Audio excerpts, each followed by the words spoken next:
आज हम लोग क्लास में पॉलिनोमियल चैप्टर के बारे में पहले समझेंगे, फिर उसके बारे में 2.1 का सवाल को बनाना सीखेंगे।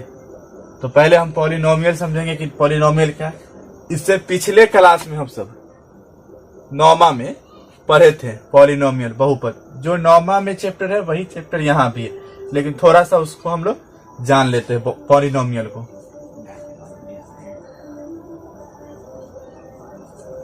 पॉलिनोमियल इसको हिंदी में कहते हैं बहुपद। देखिए नाम से ही स्पष्ट है, नाम में क्या है, दो चीज है, बहु और पद। बहु मतलब क्या होता है, बहुत, पद 1 2 3। तो बहुतों पद का मिलना एक बहुपद कहलाता है। इसलिए बहुपद की परिभाषा हम लोग क्या दे सकते हैं,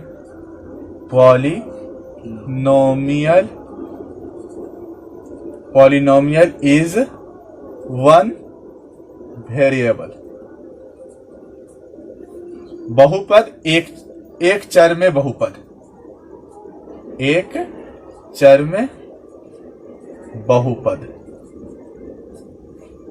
बहुतों पद का मिलाप एक चर होना जरूरी है, तो ही जाकर के वो क्या कहलाएगा, एक चर हो, दो चर हो, लेकिन एक चर का होना जरूरी है।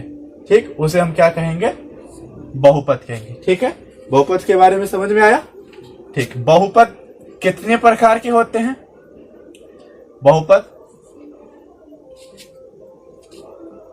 3 प्रकार के होते हैं। ठीक, पहला बहुपद लीनियर बहुपद कहलाता है, लीनियर पॉलिनोमियल। लीनियर पॉलिनोमियल क्या है, इसका हिंदी नाम से जानिएगा तो एकदम साफ समझ में आएगा, रैखिक बहुपद, रैखिक बहुपद। रैखिक बहुपद क्या है, रैखिक को हम दूसरे नाम, एक और नाम से जानते हैं, एक घातीय बहुपद। एक घातीय बहुपद। अब इस बात से स्पष्ट है कि लीनियर पॉलिनोमियल क्या है, एक घात जिसका हो उसे हम क्या बोले, एक चर में बहुपद। यानी उस बहुपद के जो टर्म आएंगे उसमें एक चर होना जरूरी है। जैसे हम एक अभी लीनियर पॉलिनोमियल के बारे में बता रहे थे, इसका हम जैसे एक पॉलिनोमियल ले लेते हैं, ax प्लस या 2x प्लस 4। ठीक, अब इसमें एक वेरिएबल है, एक चर है। क्या है, एक चर x दिखाई दे रहा है, एक चर। ये चर होना जरूरी है। ठीक, अगर 2 और 4 होता तो ये पॉलिनोमियल नहीं है, एक चर का होना जरूरी है। अब चर जब है तो हम यहाँ किसके बारे में जानना चाह रहे हैं, लीनियर पॉलिनोमियल के बारे में। तो एक चर है तो हम चर का बहुपद, एक घातीय बहुपद किसको कहते हैं, जिसका घात 1 हो। तो किसका घात हो, चर का। बहुपद में किसका घात हो, क्योंकि बहुपद में वैल्यू किसकी है, चर की वैल्यू है। ठीक, तो बहुपद में चर की जो वैल्यू है तो चर का घात 1 हो। अब जैसे ये बहुपद x है, एक चर है, इसका घात क्या है, तो घात कहाँ लिखा रहता है, ऊपर में, जिसको हम लोग पावर कहते हैं। ठीक है, और नीचे में जो अभी ये 2x है प्लस 4 है ना, ऊपर में यहां पर जो भी संख्या लिखी रहेगी, नंबर लिखे रहेंगे, वो क्या कहलाएंगे, पावर। हम लोग इंग्लिश में क्या कहते हैं उसको, पावर। पावर को हिंदी में क्या कहते हैं, घात। ठीक, और ये जो नीचे में लिखा हुआ है ना 2x, इसको हिंदी में, इंग्लिश में कहते हैं बेस और हिंदी में कहते हैं आधार। तो बेस और आधार समझ में आ गया। ठीक, तो जिसका घात यहाँ पे कुछ लिखा नहीं है, जिसके नहीं लिखा है, तो इसका मतलब वहां पर कितना घात है, 1 है। तो ये कै घातीय बहुपद है, एक घातीय बहुपद, क्योंकि चर 1 है, एक चर x है और x का पावर कितना, 1 है। इसलिए ये जो 2x प्लस 4 एक पॉलिनोमियल है, ये कौन सा पॉलिनोमियल होगा, एक घातीय बहुपद होगा, यानी लीनियर पॉलिनोमियल होगा। लीनियर पॉलिनोमियल के बारे में समझ में आ गया। अब दूसरा कौन सा है, दूसरा है क्वाड्रेटिक पॉलिनोमियल। क्वाड्रेटिक पॉलिनोमियल इसका हिंदी नाम क्या है? द्विघातीय बहुपद। एक बात से एकदम स्पष्ट है, द्विघातीय बहुपद। अब द्विघातीय बहुपद क्या है? द्वि मतलब दो, घात मतलब अभी बताएं जिसका पावर कितना हो? दो। किसका पावर हो? चर का, क्योंकि चर की वैल्यू है पॉलिनोमियल में, ठीक है, बाकी की वैल्यू नहीं है। यहाँ पे एकदम साफ स्पष्ट में क्या गया, एक चर में, यानी चर में जो है उसी की वैल्यू है। तो घात किसका दो होना चाहिए? चर का। चाहे वहां पे चर किस रूप में रहता है, या तो आपको x के रूप में मिलेगा, या y के रूप में, या जो भी अल्फाबेट है ABCD के रूप में भी हम ले सकते हैं, जो भी होगा ले सकते हैं। जो अल्फाबेट के रूप में है वो हमारा क्या कहलाता है? चर कहलाता है, ठीक है। अब द्विघातीय, तो द्विघातीय क्या बोले हैं? जिसका घात दो हो। तो जिसका घात, किसका घात? x का घात, क्योंकि चर की बात हो रही, तो चर का घात कितना हो? दो हो। तो ऐसे बहुपद को हम क्या कहेंगे? द्विघातीय बहुपद। उसका एक एग्जांपल ले लेंगे, 2x² प्लस 3x प्लस 4। अब घात में पहचानना, अब यहाँ पे दो x नजर आ रहे हैं, यानी दो टर्म है जो चर में बहुपद है, ठीक है। अब दोनों में देखेंगे, अब इसमें x का जो ये पहला वाला टर्म है, इस टर्म का पहला वाला टर्म का घात कितना है? पावर कितना है? 2, ठीक। इसका पावर 2 है और इसका पावर 1 है। इसमें तो चर में बहुपद है ही नहीं, ठीक। अब इसमें 2 है और 1 है। अब इसमें आपको ये पता करना है कि इसमें बड़ा कौन है, 2 की 1? तो 2, तो वैल्यू किसकी होती है? जो बड़ा होता है, ठीक है। तो ये क्या कहलाएगा? द्विघातीय, क्योंकि इस बहुपद का घात कितना हो गया? 2। क्यों? क्योंकि सबसे बड़ा इसमें घात कितना है? 2 है, इसलिए ये दो घातीय बहुपद होंगे। तो दो घातीय बहुपद समझ गए। दो घातीय बहुपद की परिभाषा हम क्या दे सकते हैं? जिस बहुपद का घात 2। कैसे पहचानेंगे घात? समझ में आ रहा है? ये ऑब्जेक्टिव में क्वेश्चन पूछता है, याद रखिएगा। ऑब्जेक्टिव में क्वेश्चन पूछेगा, एक बहुपद दे देगा, ठीक। दे दिया बहुपद px बराबर 2x² प्लस 3x प्लस 4। एक बहुपद दे दिया, बोलेगा इस बहुपद का घात कितने हैं? 2, 1, 4, 3। तो कितना है? इसका जितना पावर बड़ा होगा वही पावर कहलाता है बहुपद का घात। क्लियर? जैसे अभी हम यहाँ पे सेलेक्ट किए ना कि इसमें 2 है, इसमें 1 है, इसका x में बहुपद ही नहीं है। तो ये जो 2 और 1 और नहीं है, तो उसमें हम क्या लगाते हैं? 0। x के पावर कितना है? 0। अब ये जो 2, 1, 0, अब बताइए इसमें बड़ा कौन है? 2। तो दो घातीय बहुपद कहलाता है। इसका मतलब है जो बड़ा है वही इसका मान होता है। तो दो घातीय बहुपद, तो ऑब्जेक्टिव क्वेश्चन ऐसे रहेंगे तो सॉल्व हो जाएंगे, ठीक। तो दो घातीय बहुपद समझ में आया। त्रिघातीय बहुपद, जिसको हम लोग क्यूबिक बहुपद भी कहते हैं, क्यूबिक पॉलिनोमियल। त्रिघातीय बहुपद,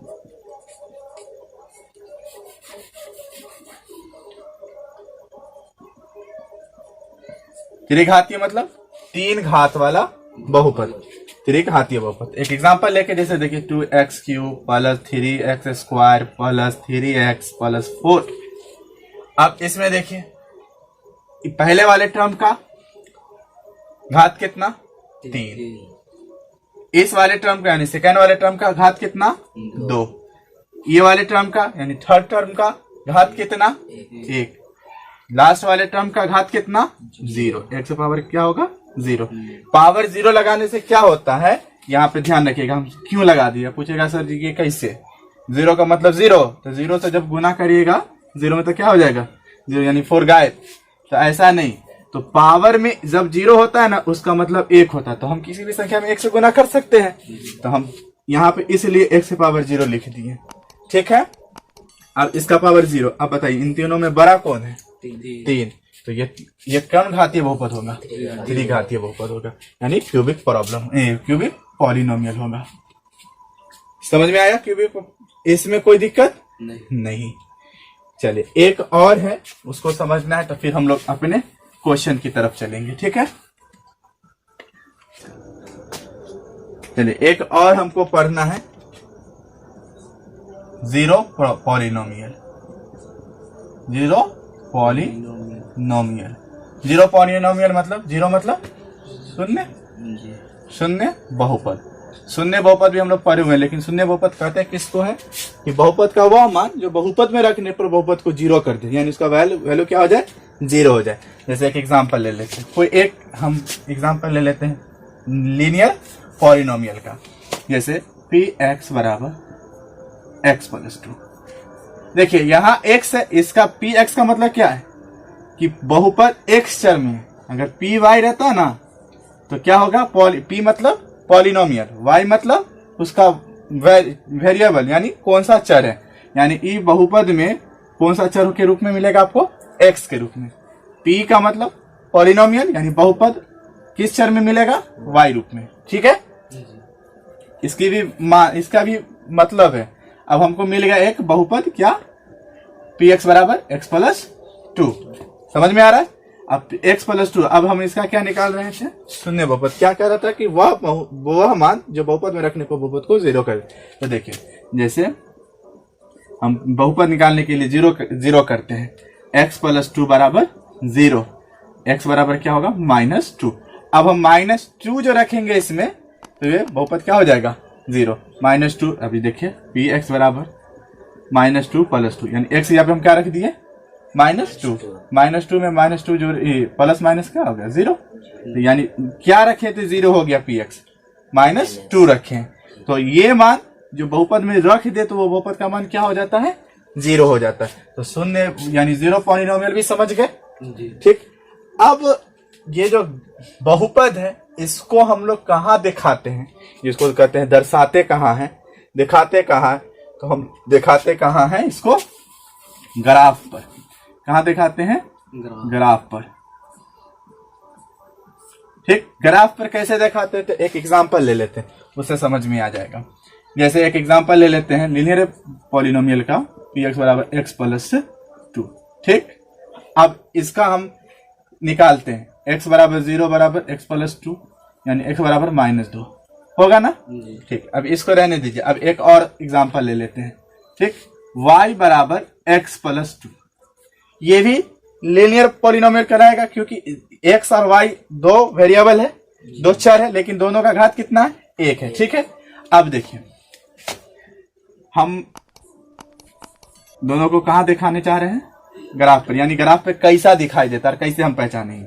ठीक, x y यहाँ 0, जब यहाँ 0 x बराबर 0 तो y बराबर 2, जब y बराबर 0 तो x बराबर -2। अब इसका हम ग्राफ बताते हैं।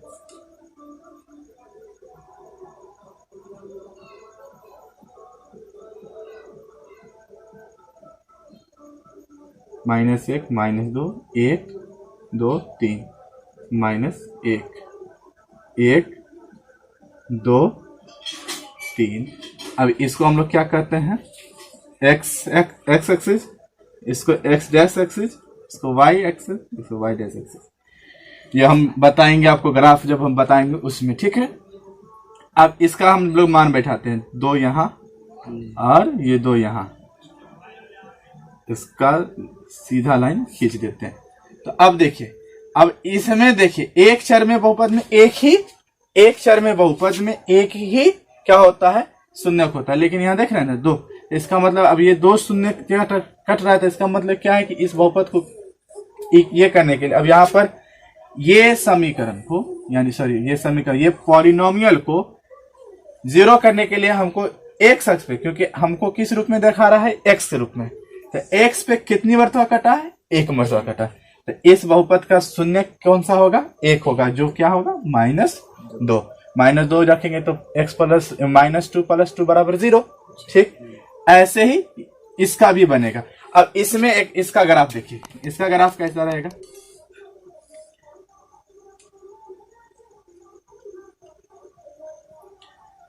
एक 2 3 +1 +2 +3 -1 -2 1 2 -3 फिर -1, ठीक, 0।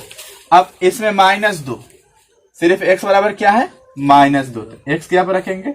अब देखिए जो भी बहुपद इस रूप में रहेगा तो उसका एक ही मान है, वो y पर क्या है, कुछ नहीं है, x पे ही खाली है ना।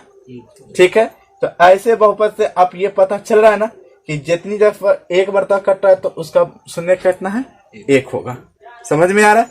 यानी किस पे कट रहा है? एक्स के रूप में तो एक्स पे कट रहा है, वाई के रूप में होगा तो वाई पे कटेगा, जय मर्तबा कटेगा उतना उसका शून्य होगा। अगर मान लेते हैं, अब एक एग्जांपल ले लेते हैं, जैसे ये बहुपद है, ये समीकरण, अब ये ग्राफ कितनी मर्तबा कटा ग्राफ एक्स पे?